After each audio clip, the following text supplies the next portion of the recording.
Un saludo muy especial a la Vallecaucanidad. Hoy en un programa más le enviamos un saludo muy especial a todos los que hoy nos están viendo a través de Facebook Live y a través del canal C. Le enviamos también un saludo muy especial al doctor Luis Hermes, director que no nos pudo acompañar el día de hoy, y a su subdirector, el doctor Alberto Ramos García. El día de hoy estamos acompañados de David Corral, joven director de Corporación Nación Joven. Estamos acompañados de Sandra Mosquera, activista de jóvenes de Puro Corazón por Cali. Estamos acompañados de Guillermo Londoño, abogado de la Universidad Libre, la querida Universidad Libre, y candidato a la Asamblea Departamental por el Valle del Cauca. Ha tenido diversos procesos juveniles. Y estamos con Ana María Castaño, activista juvenil y promotora del proyecto Jóvenes en la Organización de Naciones Unidas. El día de hoy vamos a abordar tres temáticas fundamentales que son jóvenes, sus expresiones, el poder y las drogas. Hoy por hoy el Valle del Cauca tiene alrededor de 1.888.000 jóvenes, y de los cuales 574.000 son mujeres y 594.000 son hombres. Y en la ciudad de Cali, el 24% de su población es joven. Además de eso, hay 600.006 jóvenes de una población de una totalidad de 2.450.000. Entonces es importante abordar la problemática de los jóvenes, debido a que sobre ella hay unos procesos de transversalidad en los cuales aborda temas importantes y álgidos como el desempleo, la educación, el tema de la criminalidad, la política criminal fallida que hemos tenido hasta el día de hoy en Cali. Es debido a que nuestro proyecto cultural de los jóvenes ha sido todo un fracaso. Es oportuno brindar estos espacios para pensar otras posibilidades para los jóvenes en un horizonte posible, ojalá en la educación. Entonces hoy vamos a discutir y vamos a dialogar sobre la problemática juvenil. Entonces estamos aquí con Guillermo, que nos va a contar un poco de cuál ha sido su proceso juvenil durante todos estos años. Él estuvo muy presente en la propuesta de paz para que los jóvenes estuvieran dentro del marco del punto 3 del acuerdo, que es el punto de participación política. Alejandro, muchas gracias por tu invitación. Un saludo cordial a mis compañeros de mesa, a todos los televidentes que nos ven hasta ahora a través del canal C. Contarles que yo empecé mi proceso en el colegio, en el grado noveno, pudiendo organizar la elección de personero, no mi personero, pero me tocaba los menesteres de la organización. Gracias realmente a mi profesor de Ciencias Sociales, que promovía entre los estudiantes la deliberación, el debate, la participación de nosotros en distintas actividades dentro de la escuela y de nuestro proceso estudiantil. Posteriormente estudié en la Universidad Libre, allí también estuve en un movimiento estudiantil, fuimos candidatos a representación estudiantil, tuvimos esa posición gracias al voto de los estudiantes, y luego estuve en la Gobernación del Valle como asesor de juventudes. Entonces estuve a cargo de la puesta en marcha de la política pública de juventud, que era la ordenanza 286 del 2009, y me tocó pues también el proceso de construcción y luego promulgación de la ley 1622, que es el Estatuto de Ciudadanía Juvenil, que sancionó el entonces presidente Juan Manuel Santos en marzo del 2013. En aquel momento, digamos, he vivido mi proceso y ha sido para mí el más enriquecedor estar en los procesos juveniles. Es donde me he podido formar, es donde he podido aprender a aceptar la diferencia, la deliberación, la argumentación como herramienta para construir y para sostener y aceptar el disenso entre otros jóvenes. Me parece que es una herramienta fundamental para que todos aquellos que quieran participar pues puedan estar. Soy un convencido que estos procesos son los que permiten que los jóvenes se activen y les dé ganas de querer participar, de querer meterse al cuento del liderazgo, porque la única manera es que ellos puedan ver que hay otros jóvenes que lo hacen y que ellos también podrían hacerlo. Bueno, Ana, cuéntanos también tu participación que has tenido hasta ahora, sobre todo ahora en secundaria, dentro de tus procesos juveniles. Muchas gracias Alejandro por la invitación, un cálido saludo a todos aquellos que nos están viendo. Bueno, yo soy egresada del Colegio Nuestra Señora de la Consolación, próxima a iniciar mis estudios universitarios, y desde mi mismo colegio fue que empecé a diferenciar y a promover diferentes formas de participación para todos aquellos jóvenes que deseaban participar activamente en diferentes procesos como son los debates nacionales, debates internacionales.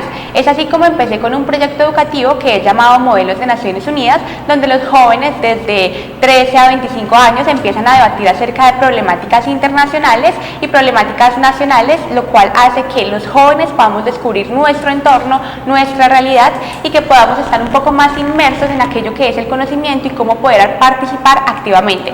Después de esto, después de empezar con ese proceso de invitar a todos los jóvenes y fomentar esa participación en estos diferentes debates que se realizan en las instituciones educativas de no solamente Cali, sino a nivel nacional e internacional, ya me fui involucrando un poco más en los procesos locales aquí del Valle del Cauca, de Cali.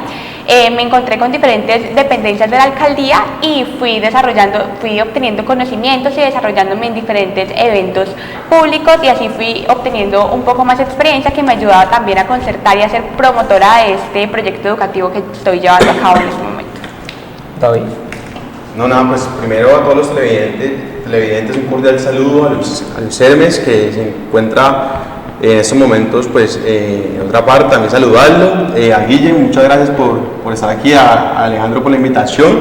Nada, pues mi proceso ha sido enriquecedor, es un proceso que llevamos de 2 años con jóvenes de diferentes universidades, Universidad Javeriana, Universidad San Buenaventura, Universidad Libre, que estamos incentivando las escuelas de liderazgo a partir de reconocer que los jóvenes somos vinculantes. Sin embargo, pues nunca hemos sido tenidos en cuenta en muchos de los espacios, y la palabra política pública pues cuando llega a los jóvenes yo creo que no llega de la adecuada forma, partiendo del hecho de que en muchos estudios, y comparto y pongo en la mesa, cuando hablamos con los jóvenes de política no es que tengan gran arraigo por el mismo, pero somos influyentes y somos parte de él. Ese proceso lo comenzamos a empoderar diferentes municipios, diferentes áreas en materia de 3 conceptos importantes. Uno es directamente el hacer, otro es el sostener, y otro es directamente poder llevar a cabo ese proceso, que es el tener como tal, y tener como tal que el arraigo por nuestra región, por nuestro municipio como lo es Cali, porque en muchas ocasiones, yo no sé, también hemos perdido ese regionalismo y esa falta de identidad. Entonces somos un colectivo, ¿sí?, que está enfocado directamente en el tema de incentivar a los jóvenes a ser parte del mismo. Sería bueno que tocáramos el tema de la ley 1622 del 2013, en la cual cada uno de ustedes ya tiene experiencia, sobre todo porque es una ley que creó los consejos municipales de la juventud, ¿no?, que básicamente no se pusieron no se materializaron en todos los departamentos, en todas las ciudades del país. Solamente en algunos municipios y algunas ciudades sí adoptaron pues el Consejo Municipal de Juventud, porque hay una serie de vacíos legales. Entonces sería bueno que discutiéramos sobre las experiencias que hemos tenido dentro de ese proceso pues de participación juvenil. Bueno, yo primero quisiera explicarle a los televidentes varias cosas. La ley 1622 es resultado de una ley anterior, que era una ley ordinaria, que era la ley 375 de 1997. Esta ley es la primera ley en Colombia que habla o llamada Ley de Juventud. Esta ley establecía que uno era joven de los 14 a los 26 años y creó la figura de los consejos municipales de juventud. Pero esta ley tenía unas dificultades desde su formulación, dado que establecía que los consejos municipales de juventud solo podían participar jóvenes de expresiones juveniles, pero no jóvenes de partidos. En Colombia se empezó a gestar un movimiento nacional desde todos los lugares de Colombia, en donde los jóvenes organizados solicitaban que los consejos municipales de juventud pudieran tener ingreso los jóvenes de los partidos, dado que era una contradicción que un espacio que promovía la participación juvenil negara el acceso a los jóvenes de los partidos. Entonces, cuando se lleva la ley al Congreso, con plataformas muy importantes apoyadas por Colombia Joven, por Juventudes Colombia, bueno, diferentes plataformas, lo que se establece es que pasaríamos de ser una ley ordinaria a una ley estatutaria, porque era una ley de mayor rango constitucional, para lograr crear otros espacios de participación. Entonces la ley 397 estableció el Consejo Municipal como la única instancia de participación juvenil. La ley 1622 estableció las asambleas, las plataformas, los consejos y una cuarta que estableció. Cada instancia tiene la garantía constitucional de que el joven puede participar desde diferentes espacios. Tú puedes participar siendo miembro de una organización juvenil de base, tú puedes participar militando un partido político y tú puedes participar desde la individualidad de la ciudadanía de ese joven. ¿Qué quiere decir eso? Pues que usted puede o estar solo y querer participar, estar en un partido político y querer participar, o estar en una organización juvenil no partidista y querer participar. Ana. Ok, perfecto. La ley 1622 de 2013 es en realidad una ley desconocida para la mayoría de jóvenes con los que me he podido encontrar, porque realmente desde que conocí esta política pública de juventudes fue cuando pude asistir y tuve la oportunidad de asistir a la mesa interinstitucional de juventudes, donde se discutían algunas de las actividades programadas precisamente para hacer posible esta política pública de juventudes, y ya para dar la planeación de una semana de juventudes que actualmente se está llevando en la ciudad de Cali. Es así como pude entonces hacer parte de esto. Tuve la oportunidad también de participar en la sesión de participación en el Consejo de Cali cuando se estaba discutiendo la política pública de juventudes, y allí me di cuenta que en realidad se pueden ver que muchos jóvenes sí estamos interesados realmente en mostrar nuestras opiniones, nuestras, digamos, preocupaciones con respecto a esta política pública de juventud, pero cuando me encuentro con mi verdadero círculo de amigos, con jóvenes que me encuentro diariamente por la calle, no conocen qué es una política pública de juventud, no conocen ni qué es una política pública, no conocen ni saben que hay una ley que nos aguarda y que nos acoge a todos, no saben qué es la ley 1622. Entonces creo que se debe empezar por allí, se debe empezar por realmente brindar a los jóvenes una verdadera capacitación acerca de esos conocimientos que brinda la ley 1622 de 2013, ya que en esta ley se garantiza todos los derechos de los jóvenes y es importante que los conozcan, porque los jóvenes debemos estar informados para sí mismos, saber cómo podemos ejercer y cuáles derechos son los que no se nos deben violentar a nosotros. David. Comparto mucho lo que dice Ana, y es el tema de una de las problemáticas que tiene la ley y la divulgación. Y la primera pregunta es, bueno, ¿cuántos jóvenes en estos momentos, si usted joven está en este momento de televidente, si conoce la ley, si la ha escuchado, por qué no la ha leído? Y esos muchos temas es, yo creo que materia de estudio para Colombia Joven, que es uno de los organismos a nivel nacional que debería tener esa implementación. Pero la pregunta es, y me encanta este tema, es porque nosotros mismos tenemos que ser ese motor.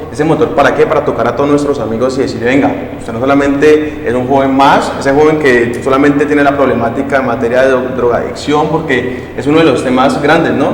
Cuando vamos a hablar de problemáticas en una ciudad, en un municipio, en una gobernación, siempre la problemática son las personas, pero la problemática viene en los sectores como la Comuna 13, la Comuna 14, entre otras problemáticas en materia de natalidad, en materia de homicidios, en materia de delincuencia, quién requiere el deporte, quién requiere las actividades. Ustedes jóvenes que deben estar interesados en este tema, y que en muchas ocasiones, pues, si partimos de la ley que acaba de explicar Guille, pues no la conocemos, pero que deberíamos conocerla. Me encanta compartir en esta mesa, es porque hay personas jóvenes como Ana, sí, porque yo conocí la ley desde el 2014, cuando pues, un año de haber estado frente a su promulgación, pero uno dice, bueno, ya las personas que tenemos atrás es hora de tocarlas, y que no solamente sea una ley, porque yo siempre le digo, yo estudio Derecho, y la ley no puede quedar en una ley,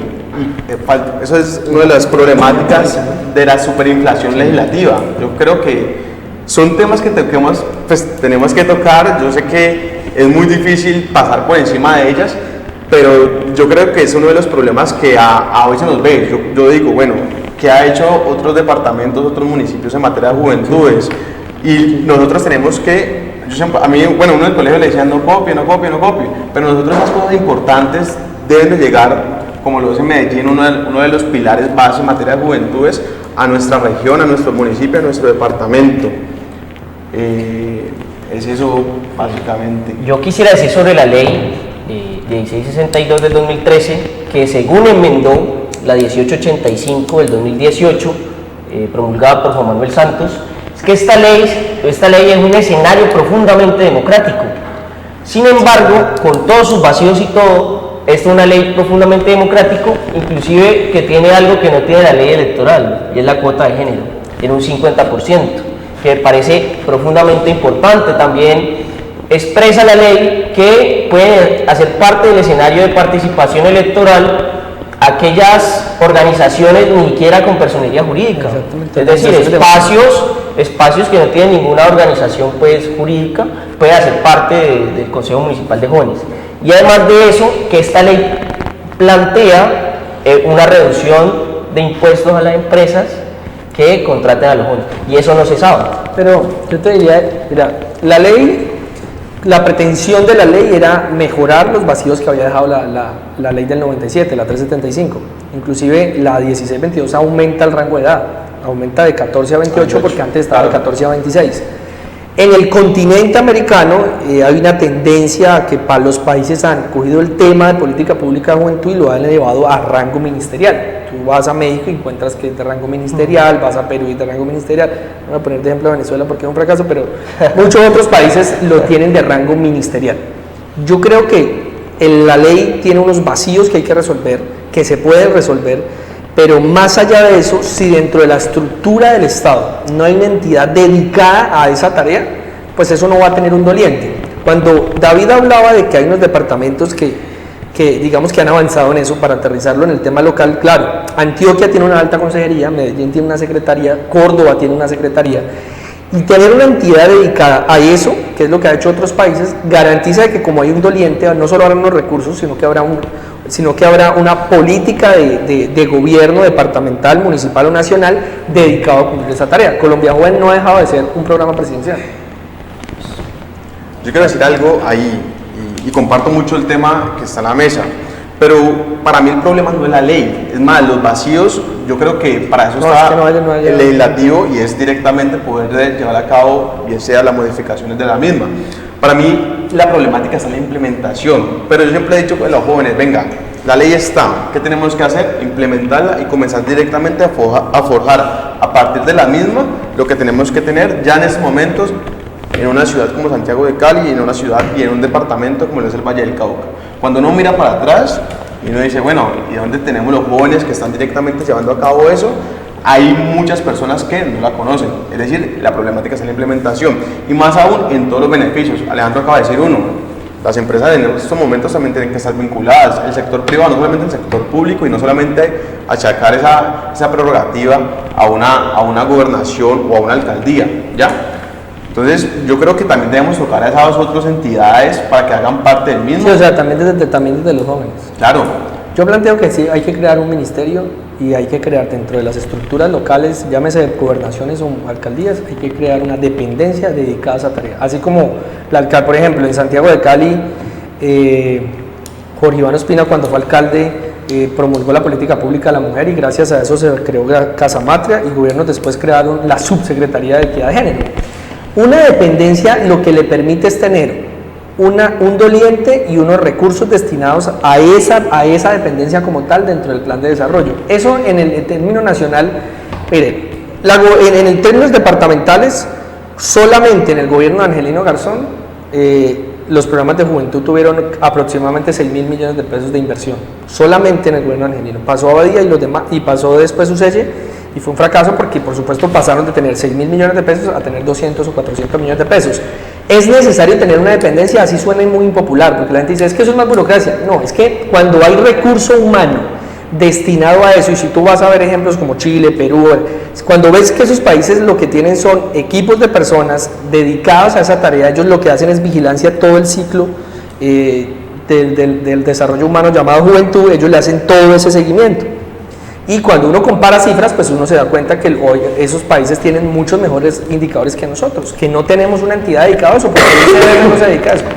Mira que me pasa algo que va en correlación, y para el tema en puntual que son los jóvenes, yo digo, bueno, voy a ir a una entidad, hablemos en materia municipal, voy a ir a la alcaldía y voy a entrar, y bueno, ¿dónde está bajo la ley una secretaría, una dependencia? Y me encuentro con que está desarrollo y tiene todo. Es más, hoy señores televidentes, está el Día de la Juventud. Sí, la ¿Cuántos Asamblea jóvenes Nacional. están en este momento gozándose de eso que nos está dando directamente los organismos gubernamentales? Y la respuesta yo creo que no hay muchos, porque desconocemos de la misma. Y no hay esas dependencias base, háblese de secretarías, asesorías, subsecretarías, para poder tener ese trampolín a que nosotros los jóvenes nos empoderemos de esos espacios. O sea, Sí, y pues hoy tengo que decir, y me da alegría de que por lo menos el Consejo de Santiago de Cali, con la doctora Tania Fernández, pudo decir, venga, debe ya haber un acuerdo para modificar y actualizar todo el tema de la política pública juvenil. y eso es un avance. Bueno, importante que, bueno, ya que pasamos el tema de la ley, creo que digamos que hay un consenso en el sentido de que la ley necesita mayor pedagogía, ¿no? Que no la conoce, no hay unos jóvenes capaces de poder, digamos, presionar por sus derechos porque no conocen que tienen esos derechos, ¿no? En eso digamos que hay un consenso. En otros temas pues ya la implementación pues tenemos divergencias.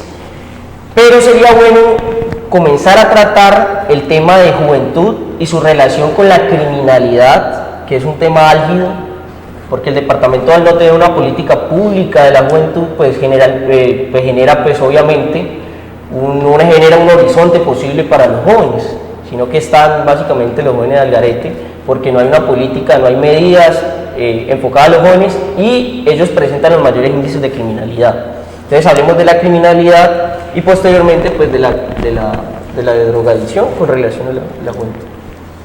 Bueno, tocando un poco el tema de criminalidad, pensamos actualmente y comúnmente la ciudadanía caleña pensamos que la criminalidad solamente se ve reflejada en algunos sectores de Cali, pero en realidad no es así. La criminalidad se puede notar en cualquier parte de Cali y es precisamente por esa falta de información, esa falta de oportunidades también para los jóvenes. Los jóvenes actualmente se encuentran con falta de apoyo, de oportunidades.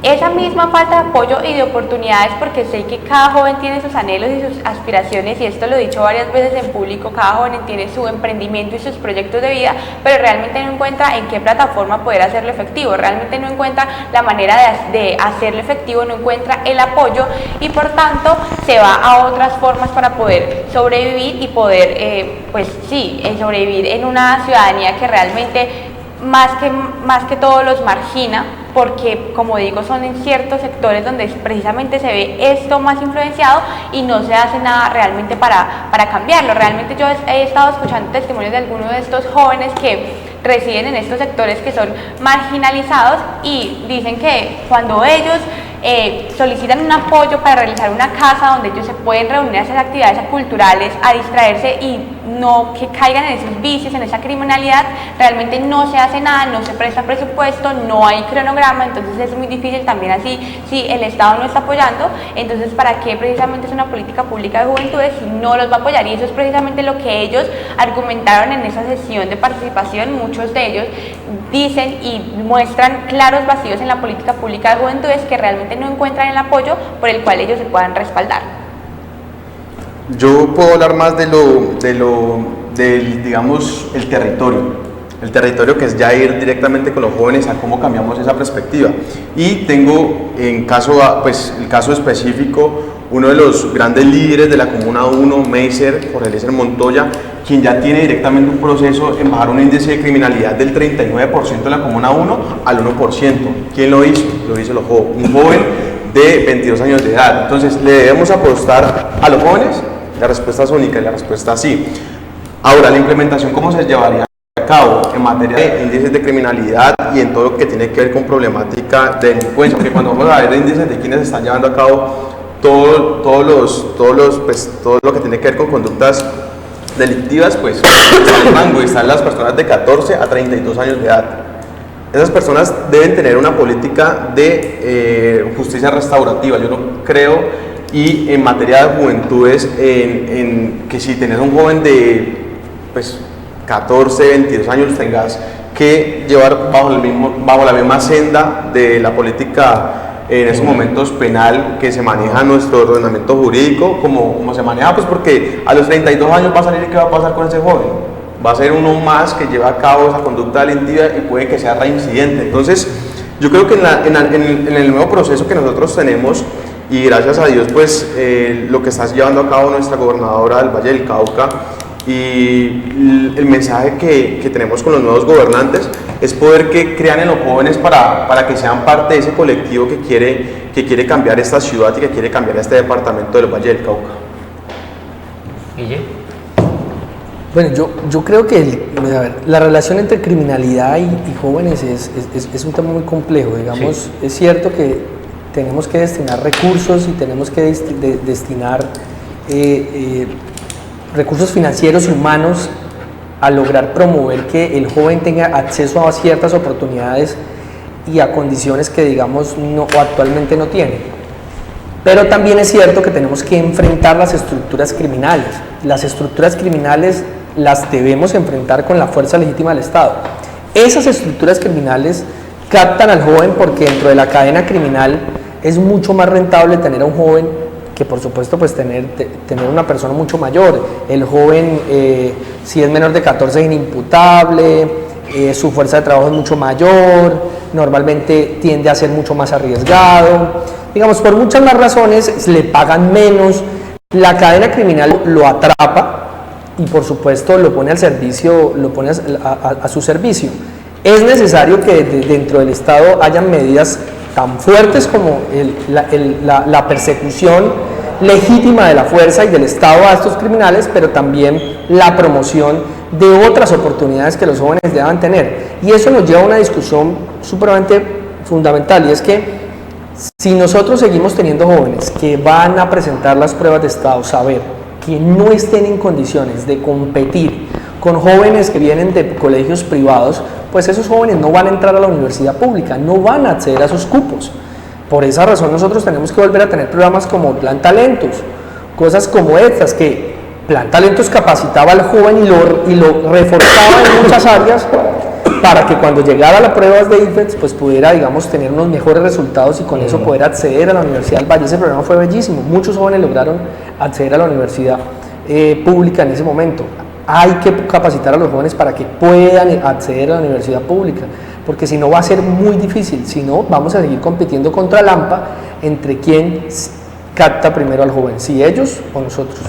Fíjese, Guille, que lo que usted dice es cierto, y en Colombia, no sé por qué se ha, digamos, generalizado la idea de que no hay posibilidad, por ejemplo, de la creación de nuevas universidades, que eso es como, digamos, que en el presupuesto nacional como algo muy atrevido, ¿no?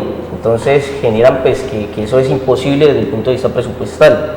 Pero fíjese usted que durante la era de oro de América Latina, desde el año 2002 hasta el año 2010, se crearon un sinnúmero de universidades en las zonas más álgidas de América Latina y se lograron en la era progresista sacar de la pobreza a 75 millones de latinoamericanos.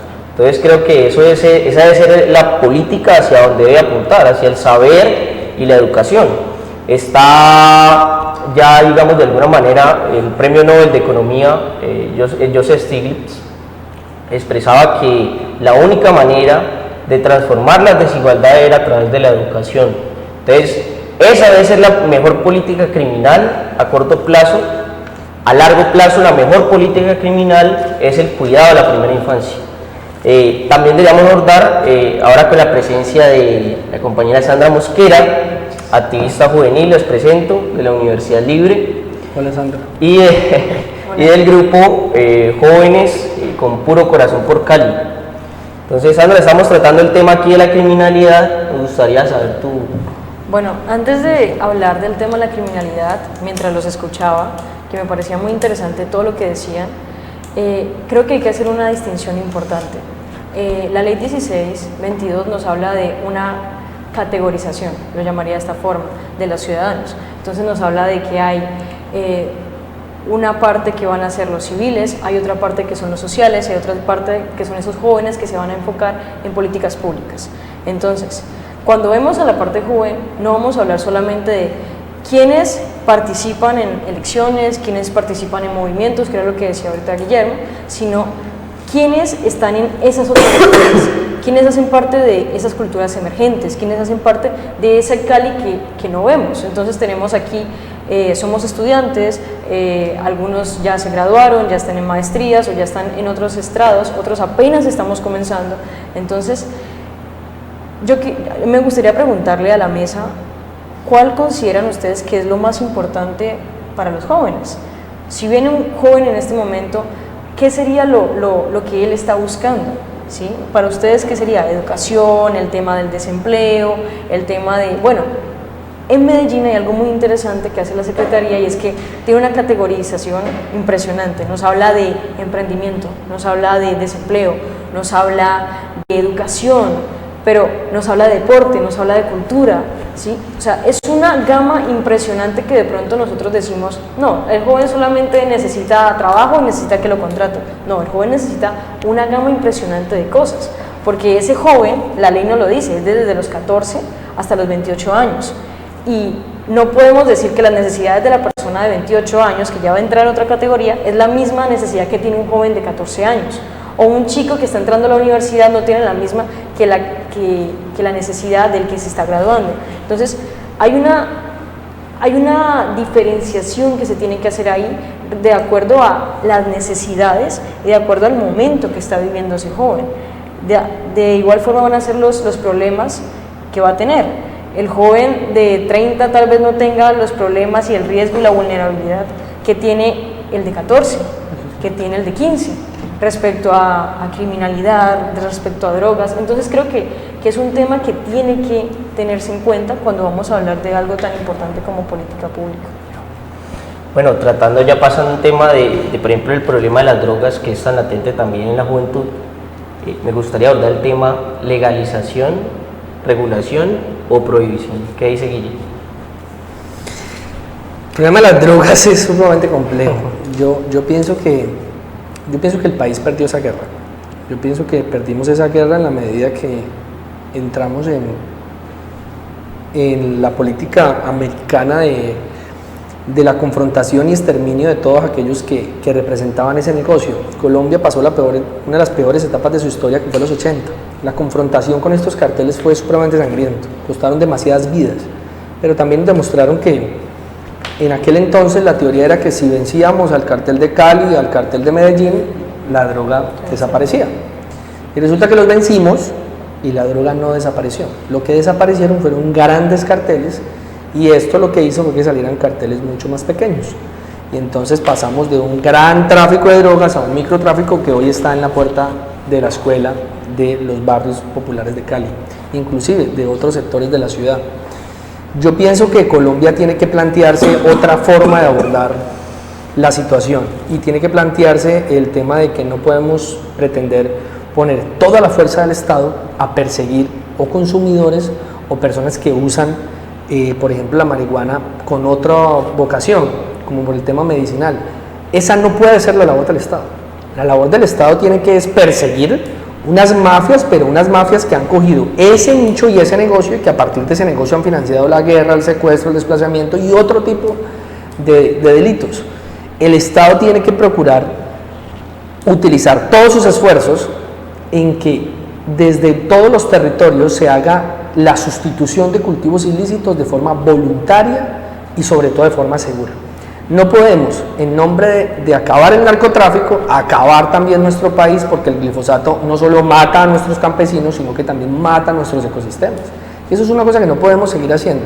Yo pienso que ya no podemos seguir como en el viejo disparándonos como locos de un lado al otro a ver a quién podemos tumbar. Yo pienso que es un tema mucho más delicado, hay que abordarlo de otra manera, y creo que Colombia, si algo ha tenido en eso, es que ha aprendido todas las lecciones de la historia comparado con México o cualquier otro país del continente.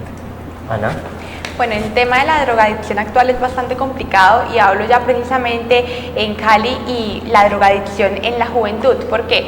Porque no son solamente los sectores populares los que se ven afectados por esto. Actualmente en Cali tenemos una cifra altísima de los jóvenes que consumen en estratos altos. ¿Por qué? Porque son los jóvenes que mensualmente reciben una mesada mucho más alta y se les hace mucho más fácil adquirir esas drogas que ahora no venden en la entrada de sus colegios, sino que los mismos jóvenes llegan a sus colegios a vender a sus mismos compañeros compañeros y hasta lo consumen dentro de sus colegios. Es también muy preocupante porque así como tenemos avances científicos, tecnológicos, las drogas han avanzado significantemente en los últimos años y ahora las familias ni siquiera se dan cuenta cuando sus hijos pueden consumir drogas. Los niños perfectamente pueden consumir drogas y luego irse a comer con su papá como si nada hubiera pasado.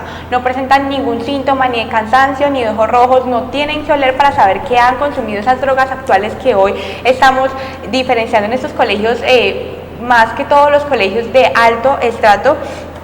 Y los jóvenes actualmente no le temen a las drogas, simplemente algunos lo hacen por no querer quedar atrás de su grupo, por experimentar, por lo que van a llegar a decir de mí. Entonces es realmente preocupante porque entonces todas estas charlas de prevención contra las drogas a los jóvenes no están sirviendo de nada porque los jóvenes no le temen a la droga, lo ven como algo totalmente efímero, como lo ven también con el alcohol no hace absolutamente nada, entonces por tanto la cocaína, el tusi tampoco va a hacer absolutamente nada, no me van a descubrir mis padres, todo está completamente bajo control y así se sube y aumenta significantemente el consumo de las drogas. Es por eso que es preocupante la drogadicción hablando de Cali actualmente, porque también he visto algunos testimonios de padres de familia precisamente de estos colegios de alto estrato donde dicen que ellos prefieren no hacerle frente a la situación para no confrontar a sus hijos de la manera que puedan generar discordias con sus hijos y problemas más significativos a distancia. Es decir, que los padres ni siquiera están y no quieren aceptar esa realidad. Entonces, la verdadera problemática tiene un trasfondo gigante que se debe resolver de raíz, desde los mismos padres de familia.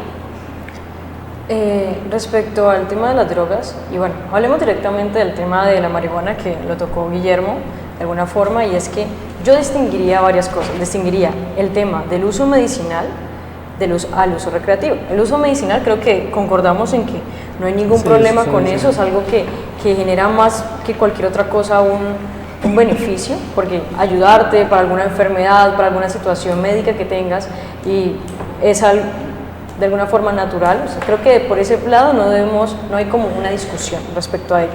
Pero ya viene el tema del uso recreativo. El uso recreativo nos genera bastantes problemas, y lo decía la compañera Ana María, tenemos también distintos tipos de consumidores. Tenemos consumidores y tenemos muchachos que lo hacen de vez en cuando, por el momento, mientras pasa el examen, mientras está estresado o de cualquier otra forma, mientras está en la fiesta, pero también tenemos personas que están dependientes de ello.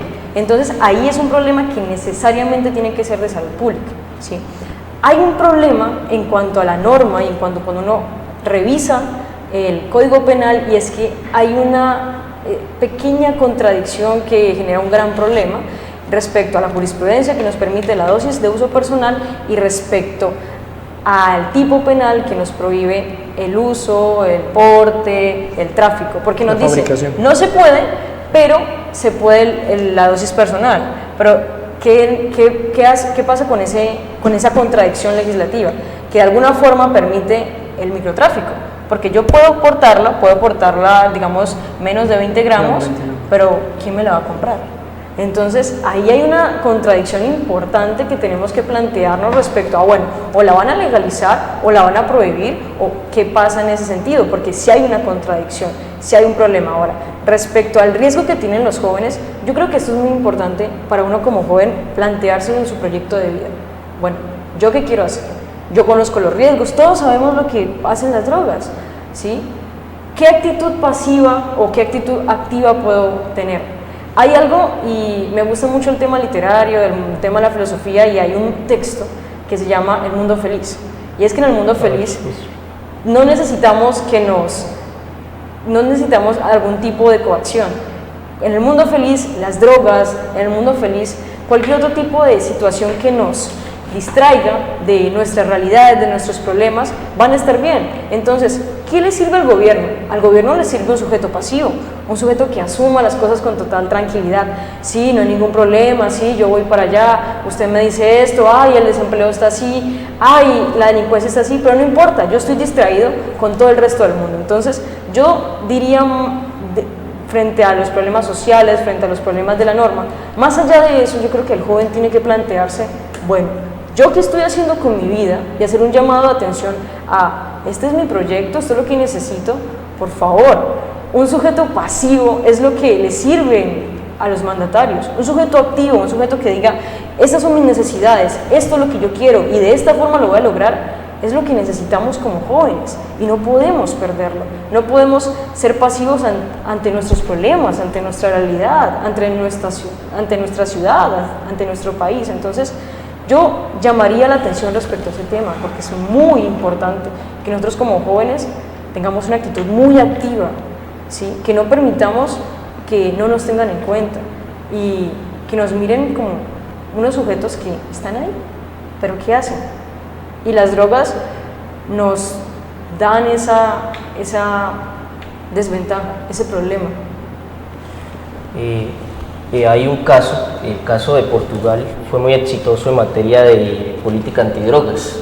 Ellos comenzaron a abordar el problema como un problema de salud pública, porque detrás de un consumidor obsesivo hay un trastorno de ansiedad o hay un trastorno de depresión. Es decir, comenzaron a abordar la problemática como lo que es. Y ha tenido unos éxitos y unos frutos en Europa muy importantes que ya varios países de Europa han seguido, como Suiza, por ejemplo.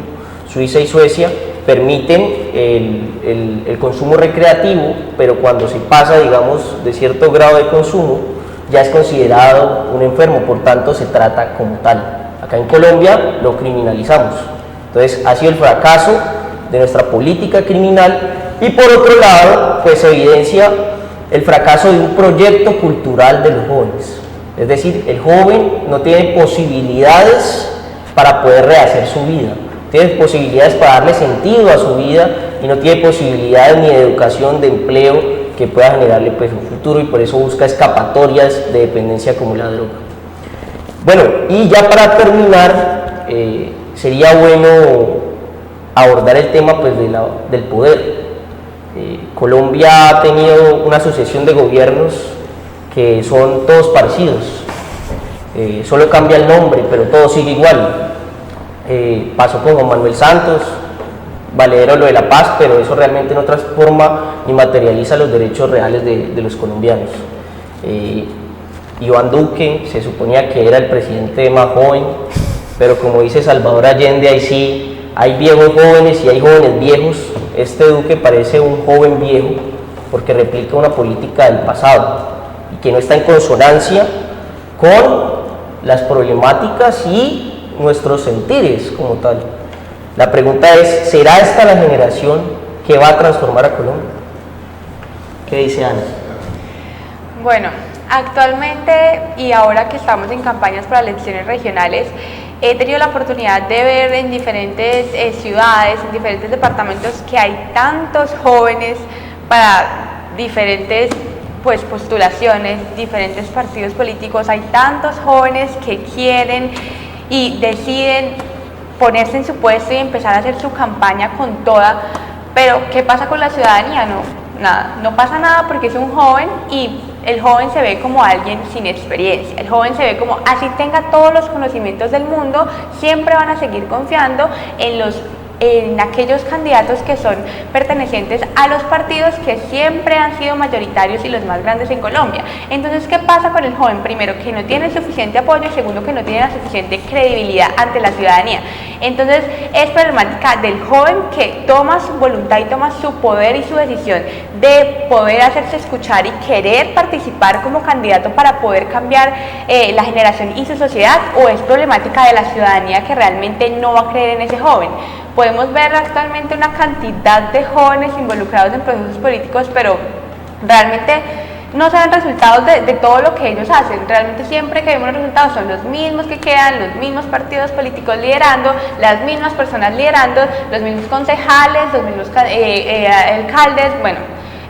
Un montón de jóvenes se quedan sin sus oportunidades, pero son jóvenes que sí decidieron levantar su voz y que en realidad sí quisieron y tuvieron la voluntad de lanzarse, pero pues realmente no se les está apoyando.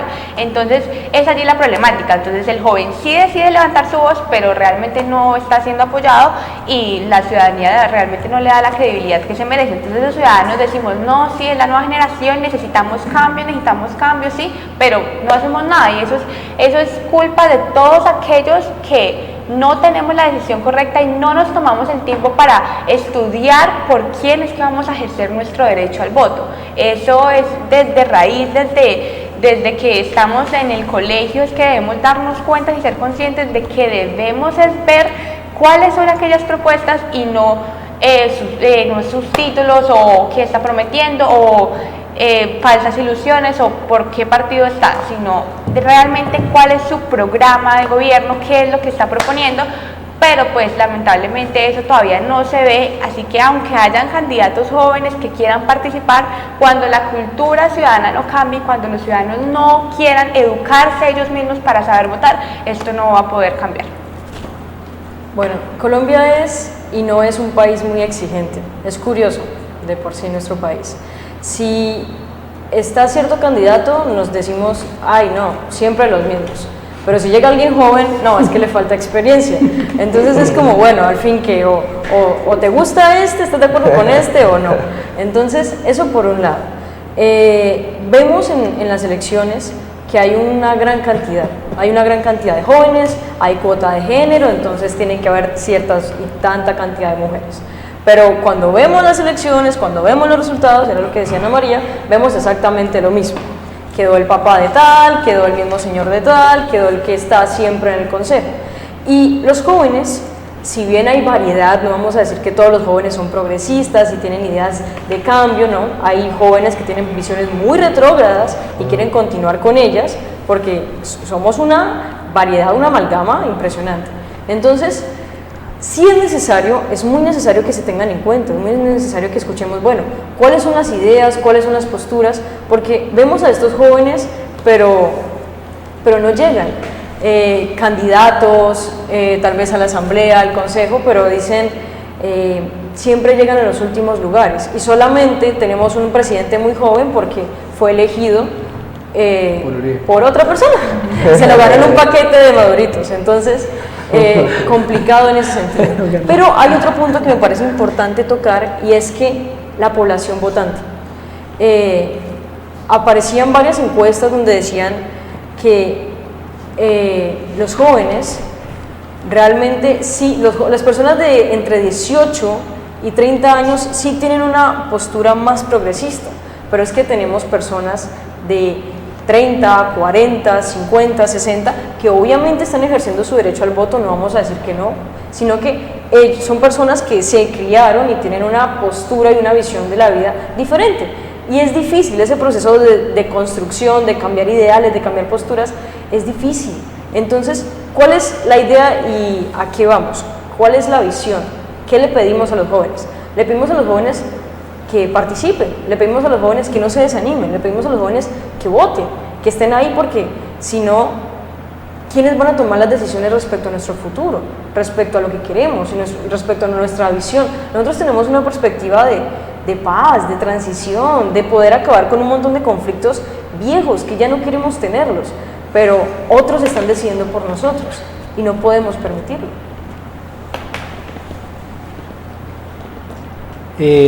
Yo aprovecharía ese espacio para decirle a los ciudadanos o a los televidentes lo siguiente.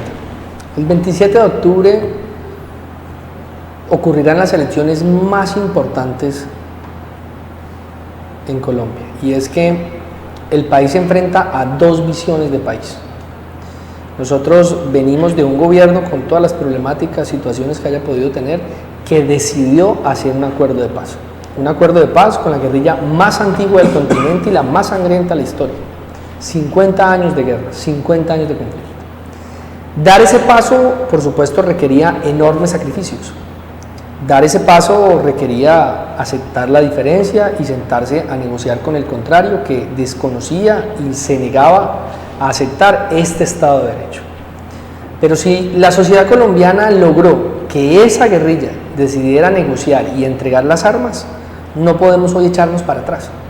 Yo lamento profundamente que haya un proyecto político en Colombia que promueva referendos para tumbar las altas cortes, para tumbar la administración de justicia, para revocarla y crear una sola corte en vez de tener las que hoy tenemos, porque esto es lo que nos lleva a ese gran debate, es qué visión de país necesita Colombia.